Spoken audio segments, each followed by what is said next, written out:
Hello, Assalamu alaikum. I am your presenter and host Muhammad Iqbal, and you are watching my YouTube channel Q and Q.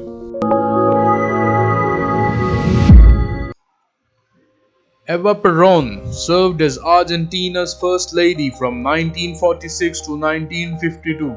Eva Peron, or EVITA, became a powerful political figure with a large support base amongst the poor and working-class trade union members. She inspired millions with her campaigns to help the poor and give women the right to vote. To her supporters, she was a saint who strove to overcome poverty and injustice. To her detractors in the nation, military and bourgeoisies, she was a controversial figure at the heart of Argentinian politics. I have one thing that counts, and that is in my heart. It burns in my soil. It aches in my flesh, and it ignites my nerves. That is my love for the people in Peron. Eva Peron was born in rural poverty in a town called Los TLODOS. She was the illegitimate daughter of a failed landowner.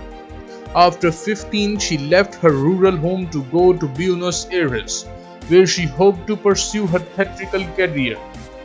Aided by her natural beauty, she gained work in the theater. In Buenos Aires, she also began campaigning for women to be given the vote and to deal with the widespread poverty endemic in Argentina. She caught the eye of a prominent politician, Juan Domingo Peron, and in 1945 they were married, and 6 months later she became the President Peron's first lady.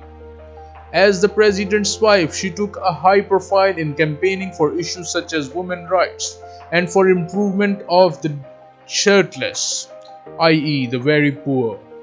The nation's government has just handed me the bill that grants us our civil rights.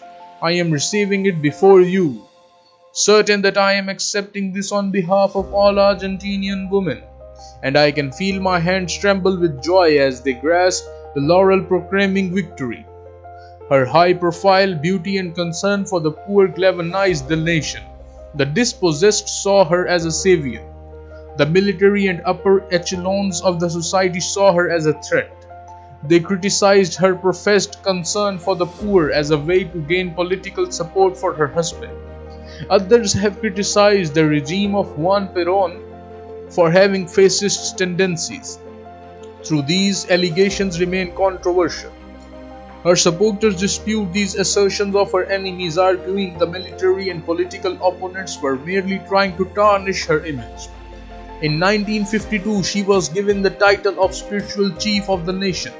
6 months later, in 1952, she died tragically young from cancer.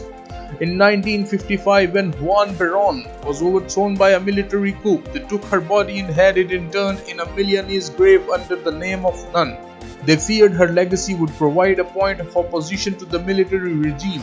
In 1973, Juan Peron returned to the Argentina to begin a third term as president after the military regime was overthrown. Eva Peron's body was returned in November 1974.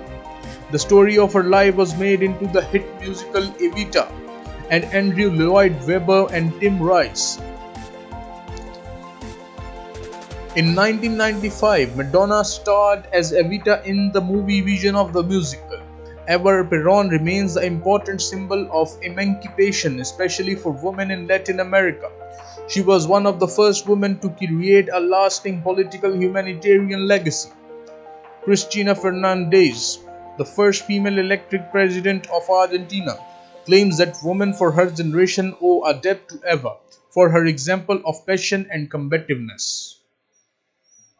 I hope you liked the video. If you did so, please like the video and don't forget to subscribe and share this video as much as you can. For more videos, stay tuned with Q and Q.